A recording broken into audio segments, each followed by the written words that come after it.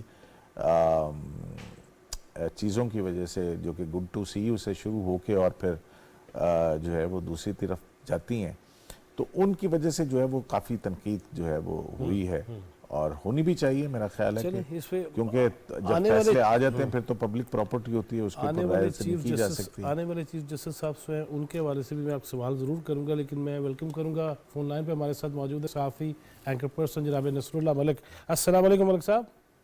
وعلیکم السلام، کیسے ہیں؟ جی اللہ کا شکر. ملک صاحب عبد القیوم صدیقی صاحب اور پارلیمانی رپورٹر ایسوسی ایشن کے نو منتخب صدر عثمان خان میرے ساتھ موجود ہے اسٹوڈیوز میں، اور بات یہ ہو رہی ہے کہ ایپیکس کمیٹی کے اجلاس ہو رہے ہیں، بڑے فیصلے ہو رہے ہیں، اور بیرونی سرمایہ کاروں کو تحفظ دینے کی، سیکیورٹی دینے کی بات ہو رہی ہے، لیکن یہ جو بجلی چوری، سمگلنگ، چینی کی قیمت ایک دم بڑھ جاتی ہے، اگرچہ وہ بتدریج اس میں کمی ہو رہی ہے، تو یہ کیا کرنا چاہیے، کہاں سے سرا پکڑنا چاہیے؟ پہلے تو صدیقی صاحب اور سلمان صاحب تو مبارکباد دی. دوسری بات، اصل مسئلہ یہ ہے حاجی صاحب، جو میں سمجھتا ہوں کہ سیاسی حکومتیں آتی رہی جاتی رہی، لیکن اس ملک کے اندر ہم نے دیکھا کہ نہ کبھی بجلی چوروں کے خلاف کوئی بڑا گرینڈ آپریشن کیا گیا، نہ کسٹم چوروں کے خلاف کوئی بڑا آپریشن کیا گیا. ٹیکس چوری کرنے والے بھی ہر دور میں کہیں نہ کہیں سے بچ نکلنے میں کامیاب رہے. پھر آپ نے دیکھا کہ جس طریقے سے اس ملک کے اندر ذخیرہ دوزی کی جاتی ہے، یعنی ڈالر اٹھا کے مارکیٹ سے اسٹور جو ہے وہ اسٹاک کر لیا جاتا ہے، ڈالر کی سمگلنگ ہوتی ہے. یہ وہ ایشوز ہیں اس ملک کے بنیادی جو آپ کی اکانومی کو دیمک کی طرح چاٹ ہیں. آپ صبر کیجئے، اس ملک میں کیا کاروبار ہوگا جہاں آپ اور میں یا صدیقی صاحب کوئی چیز امپورٹ کریں اور اس کی قیمت جو ہے وہ 100 روپے اگر آپ کو لاہور اسلام آباد میں پہنچنے پہ پڑتی ہو، وہی سمگل شدہ چیز جو ہے وہ 50 روپے میں اویلیبل اور 60 روپے میں سمگل کرنے والا بیچ کے مارکیٹ سے نکل جائے، تو وہاں اس ملک میں کاروبار کیسے ہو سکتا ہے؟ پھر اسی طریقے سے جو بجلی چوری ہوتی ہے، آپ کو یاد ہوگا کہ جو لاسٹ پارلیمنٹ کے اندر جو کمیٹی کے سامنے سیکٹری انرجی نے جو ایک رپورٹ پیش کی تھی، اس میں یہ تھا کہ 5 ارب روپے کی چوری ایک رجسٹریشن سے ہوتی ہے. یعنی آپ اندازہ کریں کہ اگر 1 سے 5 ارب کی چوری ہوتی ہے، اور یہ اس میں رپورٹ میں بھی کہا گیا تھا کہ اس سال کے آخر تک بجلی چوری 520 ارب روپے تک جا سکتی ہے. آپ اگر 520 ارب کی چوری ہوگی بجلی کی تو کون پے کرے گا؟ اور آپ اور میں اور ہم سب جو اس ملک کی غریب عوام پے کرے گی. اسی طریقے سے جو ٹیکس نادہندگان ہیں، جو بڑے اشرافیات ہیں جن کے اوپر ہاتھ نہیں ڈالا جا سکا، حالانکہ ہر سیاسی جماعت میں، پاکستان پیپلز پارٹی ہو، PMLN ہو، پاکستان تحریک انصاف ہو، ان کے منشور میں یہ بات بڑی واضح طور پہ لکھی ہوئی ہے کہ ہر قسم کی آمدن پر ٹیکس وصول کیا جائے گا، لیکن اس منشور پر عمل درآمد کوئی بھی. اچھا، ویسے موجودہ جو حکومت ہے، نگران حکومت، اس کو کیا کرنا چاہیے سر دست کے فوری طور پہ تاکہ مسئلے تو حل ہو نا کچھ؟ لیکن میں سمجھتا ہوں جس آپریشن کا 2 روز سے آغاز کیا گیا ہے، یہ آپریشن اپنی حتمی جو ہے نتائج تک پہنچنا چاہیے. اگر 2 روز کی کارروائی کے دوران ڈالر کی قیمت 35 سے 40 روپے نیچے آ سکتی ہے تو مستقل بنیادوں پر ڈالر کی سمگلنگ چوری روکی جا سکتی. اسی طریقے سے اگر چند روز کے چھاپوں سے جو چینی اسٹاک کی گئی ہے وہ باہر نکل سکتی ہے، اور اگر بجلی چور گرفتار ہو سکتے ہیں، اور اگر کسٹم کے 3 افسران سے 7 ارب روپے چوری برآمد ہو سکتی ہے، تو آپ مجھے بتائیے کیا ملک کی اکانومی کو چلانے کے لیے یہ 2-3 دن کے جو فیصلے ہیں یہ کیا واضح نشاندہی نہیں کر رہے کہ ہمیں کس سمت میں جانا ہے؟ لیکن مسئلہ یہی ہے کہ جب اس قسم کے آپریشن کا آغاز ہوتا ہے پھر چند دنوں بعد اس پہ روڑے اٹکا دیے جاتے ہیں، پھر بعد میں سیاسی خطے کہتی ہیں مافیاز کو ہاتھ نہیں ڈالا جا سکا. اگر مافیاز کو ہاتھ نہیں ڈالنا تو پھر ہم نے کیا کرنا ہے حکومت کر کے؟ اس لیے میں سمجھتا ہوں نگران حکومت کی ذمہ داری بھی ہے اور نگران حکومت کے پاس ایک چانس بھی ہے. وہ چانس یہ ہے کہ یہ انہیں پولیٹیکل الیکشن میں نہیں جانا، ووٹ حاصل نہیں کرنے، کسی پولیٹیکل گروپ کے ہاتھوں یہ بلیک میل ہونے سے بچ سکتے ہیں. اور جس مہم کا آغاز اب کیا گیا ہے اگر یہ چند ماہ تک چلتی رہی تو آپ دیکھیے گا کہ آپ کی ملک کی اکانومی کو کتنی سپورٹ ملے گی اور کتنا پیسہ جو عوام کا چوری کیا جا رہا ہے وہ بچ جائے گا. بچ جائے گا. بہت شکریہ برادر نصر اللہ ملک آپ کے وقت کا. عثمان خان صاحب، کرنا تو سب کو چاہیے، لیکن آپ ابھی وہ پارلیمانی کمیٹیوں کا بھی تذکرہ آ گیا، اس میں ہر چیز آ بھی جاتی ہے، عمدہ کچھ نہیں ہے. یہی ایک بڑا سب سے بڑا افسوس ہے کہ آپ دیکھیں نا، کوئی ایسا قانون نہیں ہے جو ہماری لائبریریوں میں، جو ہماری پارلیمان کی بک شیلفس میں پڑھی نہ ہوں. ایک سے ایک اسٹا کوڈ، آپ جب آپ نے کام نہیں کرنا تو آپ اسٹا کوڈ کا حوالہ دے دیں گے، آپ دیگر قوانین کا حوالہ دے دیں گے، لیکن عمل درآمد کرنا ہے سیدھا سیدھا. اب تو قوانین تو بہت سارے بنے ہوئے ہیں، قوانین بن گئے ہیں لیکن اس کے اوپر عمل نہیں ہو رہا. اور اب دیکھیں نا، جب عمل کرنا ہو تو پھر جب ریاست کے ادارے حرکت میں آتے ہیں تو پھر ہم دیکھتے ہیں کہ بارڈر بھی سیل ہوتے ہیں، ڈالر کی پرائس بھی نیچے آ رہی ہوتی ہے.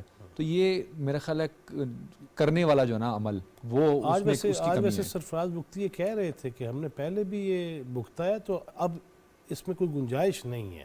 دیکھیں، پولیٹیشنز سے تو یہ توقع نہیں رکھنی چاہیے کہ وہ کچھ کریں گے. یہ تمام مافیاز، یہ چور، یہ ڈاکو، یہ سیاستدانوں کی مجبوری ہے. ان کے انویسٹمنٹ کے لیے، ان کے انویسٹر ہوتے ہیں، الیکشنوں میں مال خرچ کرنا ہوتا ہے، یہ ساری چیزیں ہوتی ہیں. تو اگر ایکشن لینا ہے آپ نے تو آپ کے پاس تو ہر چیز موجود ہے، آپ کے پاس، آپ کو پتہ ہے کہ کون کیا کر رہا ہے اور کہاں سے بیٹھ کے واردات کر رہا ہے. تو آپ نے اگر پکڑنا ہے تو پکڑ سکتے ہیں. لیکن اگین پھر اب یہ بیڑا اٹھایا ہے آرمی چیف صاحب نے، SIFC بنائی، اور اس کے بعد اب یہ جس طریقے سے سرمایہ کاری بیرون ممالک میں جا کے ان لوگوں سے رابطے کرنے اور ان کو اس بات پہ لے کے آنا، کنونس کرنا کہ جی آپ پاکستان میں آئیں اور آپ کو سازگار ماحول ملے گا. تو میرا خیال ہے اب اس جانب چیزیں جاری ہیں، سازگار ماحول بنا رہے ہیں ان کے لیے. اور یہ اگر نہیں ہوگا تو پھر آپ کے سامنے حالت ہے اس وقت پاکستان کی، اور مزید آنے والے مہینوں میں ہمارے لیے مشکلات بڑھ سکتی ہیں اگر ہم چیزیں کنٹرول نہیں کریں گے. تو یہ آج بھی، جیسے کل بھی اجلاس ہوا تھا اور آج بھی اجلاس ہوا ہے، بہت اہم فیصلے اس میں لیے گئے ہیں. تو میرا خیال ہے اگر نیت ٹھیک ہو تو پھر منزل آپ کو مل جاتی ہے. تو نیتوں کا سارا معاملہ ہے، اور اب لگ رہا ہے کہ کچھ چیزیں بہتر ہو جائیں گی اور اس کے بعد ہی کوئی الیکشن کا بھی ماحول بن سکتا ہے. فی الحال تو جو ہے نا یہ چیزیں ٹھیک کرنے والی طرف جا رہی ہیں. عبدالکریم صدیقی صاحب، 55,000 کے قریب کیسز زیر التوا ہے شاید سپریم کورٹ میں، جہاں تک میری آپ 56,400 ہو گئے جی. اب تو پچھلے ایک مہینے کے اندر جو ہے وہ پینڈنسی بڑھ کے 56,400 کے قریب پہنچ 56,400 کیسز صرف سپریم کورٹ میں. صرف سپریم کورٹ. ہاں، اوورال ابھی پٹیشن نہیں ہیں، یہ مقدمات ہیں جو زیر التوا ہیں. یہی ہے نا. ہم نے دیکھا کہ کچھ کیسز آئے اور فٹافٹ ہی پیشی تے پیشی ٹھا پیشی. لیکن آپ آنے والے جو چیف جسٹس صاحب ہیں ان کے آنے کے بعد اس میں بھی دیکھ رہے ہیں کوئی کہ ان کو نمٹایا جائے گا، فیصلے ہو جائیں گے اور آگے بڑھا جائے گا؟ دیکھیں، جو بنیادی چیز ہے وہ یہی ہے، جو وکلا کو بھی شکوہ ہوتا ہے اور لیٹیگنٹس کو بھی بہت زیادہ، وہ مقدمات کی جو جس کو کہتے ہیں نا کیس مینجمنٹ سسٹم کیا ہے ہمارے ہاں. تو وہ ایک بہت امپورٹنٹ چیز ہے کہ کون سا مقدمہ کب لگا اور اس کب فیصلہ ہوگا اس کا، وہ کب لگے گا. تو اس حوالے سے کوئی پالیسی جو لاسٹ اس میں تھی، جب ایک ہیئرنگ کے دوران قاضی فائز صاحب نے رجسٹرار کو بلا کے پوچھا تھا کہ جی وہ ایک کس طرح سے مقدمہ لگتا ہے اور کیسے لگتا ہے، کس کے کہنے پر لگتا ہے. تو اور پھر اس میں یہ تھا کہ ایک ججز کی کمیٹی نے ایک رپورٹ بھی کیس مینجمنٹ کے حوالے سے دی تھی، جو کہ چیف جسٹس کو مشاورت کے لیے پیش کی گئی، فائنل اس کے لیے پیش کی گئی تھی. تو پتہ لگا کہ جی 1.5 سال سے وہ فائل جو ہے وہ چیف جسٹس پاکستان کے پاس پڑی ہے اور وہ فائل واپس نہیں آئی. تو لہٰذا کوئی وہ نہیں ہے اب کیسے لگے گا مقدمہ، کیسے نہیں لگے گا. ابھی ہم نے دیکھا کہ ابھی جب ریٹائرمنٹ کے قریب جو ہے پچھلے 1.5 مہینے سے وہ مقدمات لگنے شروع ہوئے جو انفیکچوس ہو چکے ہوتے ہیں. بڑی تعداد میں مقدمات ہیں جو بڑے بڑے انفیکچوس ہو گئے. کچھ چیزوں کے اندر فوری ریلیف چاہیے ہوتا ہے، وہ مقدمہ اس وقت نہیں لگتا ہے اور اتنے میں وقت گزر جاتا ہے. ریلیف والے کچھ تو ہوئے ہیں نا، بہت سارے ہیں، کچھ تو ہوئے. یہ بھی ہم نے دیکھا کہ کچھ درخواست گزار جو تھے وہ شاید بہت زیادہ لاڈلے تھے، ان کے مقدمات جیسے ہی لگتے تھے جیسے داخل ہوتی تھی اور اس کے اوپر بینچ بنتا تھا اور فیصلے بھی ہو جایا کرتے تھے. تو یہ جو وہ ٹرانسپیرنسی میرا خیال ہے کہ سپریم کورٹ کے اندر مقدمات کی فکسیشن کے حوالے سے ایک ریکوائرمنٹ ہے. اب دیکھتے ہیں کہ اس کو آنے والے چیف جسٹس بہت ساری چیزوں سے ان کو علم ہے کہ وہ کیسے اس کو کرتے ہیں. تو توقع تو اچھے کی رکھنی چاہیے کہ اس کے بعد جو تبدیلی آئے گی اس میں آپ کو واضح طور پر سپریم کورٹ کے جو معاملات ہیں اس کے اندر ایک شفافیت اور بہتری کی طرف آپ کو چیزیں نظر آئیں گی، جو کہ ہر دور میں ہونا چاہیے. بالکل. یہ تو بات یہ ہے کہ کورٹ آف لا ہے، اس نے تو قانون آئین کے مطابق چلنا ہے، جس نے لوگوں کو کے ساتھ انصاف کرنا ہے، تو وہ اپنے ادارے میں وہ اس کے معاملات کیسے چل رہے ہیں وہ بہت امپورٹنٹ چیز ہے. شفافیت زیادہ ہے، بہت زیادہ شفافیت کی ضرورت ہے. اچھا، ویسے عثمان خان صاحب یہی سوال کہ ہم نے دیکھا ہے، چونکہ پہلے بات ہوئی انیق صاحب سے بھی تو شرعی امور کی، قوانین کی، ہم نے یہ بھی دیکھا ہے کہ جو بھی قاضی القضات ہوتا ہے مسند منصفی پہ ہوتا ہے، ماضی میں ہم نے دیکھا تاریخ یہ کہتی ہے کہ اگر کسی کو کسی پہ اعتراض ہے یا خدا نخواستہ کسی پہ الزام ہے تو وہ اپنے آپ کو سائڈ پہ کرتے ہیں، جی پہلے کلیئر کر لیں اس کے بعد میں اس منصب پہ آ جاؤں گا. لیکن ہم نے یہ دیکھا ہے کہ الزام پہ ٹرینڈ چلے، معاملات بنے، وکلاء گئے، جوڈیشل کونسل کہتے ہیں اس میں گئے، لیکن اس پہ یہ نہیں ہوا کہ کلیئرٹی دکھائی جائے. تو یہ اثرات نیچے تک بھی تو جاتے ہوں گے نا؟ جی یقیناً، جس طرح بتا رہے ہیں کہ ابھی یہ 56,400 پہ پہنچ گئی یہ تعداد، نیچے لوور جوڈیشری میں اس سے بھی برا حال ہوگا یقیناً. وہاں تو مزید اوورال جو پاکستان کے اندر پینڈنگ کیسز ہیں وہ اراؤنڈ 2.2 ملین کے قریب ہیں.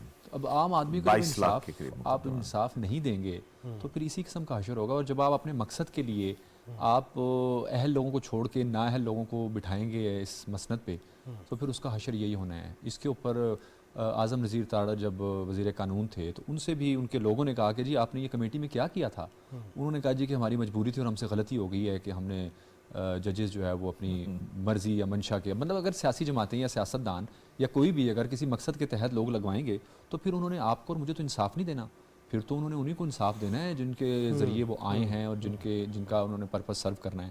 تو میرا خیال ہے کہ یہ ٹرانسپیرنسی ہمیں لانی پڑے گی. اور اگر انصاف نہیں ہوگا کسی معاشرے میں تو پھر آپ وہ معاشرہ نہ پھلتا پھولتا ہے بلکہ وہ اس طرح ہماری جیسا بیمار سوسائٹی جس قسم کی ہے آج کل، مطلب عدم برداشت بھی ہوگا، اس میں خلفشار بھی ہوگا، اس میں بد تہذیبی بھی ہوگی، بد اخلاقی بھی ہوگی، اور اس پہ کوئی نوٹس نہیں لے رہا. مطلب جہاں ان کا دل کرتا ہے نوٹس لے لیا جاتا ہے، مطلب جہاں بد نیتی ہوگی وہاں بد والی باقی ساری چیزیں ہوں گی، یقیناً بد اخلاقی بھی، بد تہذیبی بھی. بالکل ایسے ہی ہے. عبدالقیوم صدیقی صاحب، یہ مجھے فرمائیے گا کہ یہ جو سوال میں نے عثمان خان صاحب سے بھی کیا ہے کہ میں بیرون ملک دیکھتا ہوں اور میں آیا ہوں اسلامی تاریخ سے، اور میں ویسٹ کے حوالے سے بھی جس کے بڑے حوالے یہاں دیے جاتے ہیں کہ وہاں پہ اگر کوئی ایسی چیز ہو جائے کہ جی مجھے اعتماد نہیں ہے یا بائسڈ ہے تو یہ نہ بیٹھیں یا یہ نہ سنیں. اور وہی بات ہے کہ وہ اپنے آپ کو جب تک کلیئر نہیں کر لیتے، اور اگر ان پہ یہ الزام ہے تو ان کے پاس بھی پورا حق ہے قانونی چارہ جوئی کرنے کا کہ یہ میرے اوپر الزام کیوں لگا. ہمارے یہاں ایسی کوئی نظیر ہے؟ کس حوالے سے کہ اگر کسی کے اوپر کچھ کہا گیا تو اٹھ کے کہا گیا کہ آپ یہ مقدمہ نہ سنیں تو وہ نہ سنیں؟ ارے ابھی ریسنٹلی بات ہے کہ جو سیویلین کے فوجی ٹرائل کا کیس ہے جو اس میں ایک پیٹیشنر جو عادث خواجہ بھی ہیں جو کہ سابق چیف جسٹس ہیں، ان کا تعلق عزیز داری جو ہے وہ بینچ میں بیٹھے ہوئے ایک جج جسٹس منصور علی شاہ سے بھی تھی. تو انہوں نے جو ہے وہ پہلے کہا، انہوں نے کہا کہ دیکھیں اگر کسی کو اعتراض ہے، میری تعلق داری ہے، لیکن اس سے ان کی ذات کو تو کوئی فائدہ نہیں پہنچے گا. ایک کانسٹیٹیوشنل پوائنٹ ہے جس کے اوپر پبلک انٹرسٹ کے اندر ہم نے ڈیبیٹ کرنی ہے. تو اگر کسی کو اعتراض ہے تو وہ بتا دیں. کسی نے اعتراض نہیں کیا، لیکن اگلے دن جو ہے فیڈرل گورنمنٹ نے ان کے اوپر اعتراض کیا. انہوں نے کہا کہ جی درخواست گزار آپ کے ہیں تو ہو سکتا ہے کہ آپ، تو انہوں نے کوئی دوسری بات نہیں کی. انہوں نے کہا ٹھیک ہے، اور وہ اپنا بینچ انہوں نے اس سے ریکیوز کر لیا اور بینچ سے علیحدہ ہو گئے، اور وہ مقدمہ جو ہے وہ چل رہا ہے. تو اب یہ جس مقدمے کی طرف آپ کا اشارہ ہے جس میں موجودہ چیف جسٹس کی مبینہ طور پر جو ساز کی آڈیو لیک ہے خواجہ طارق کی اہلیہ کے حوالے سے اور پھر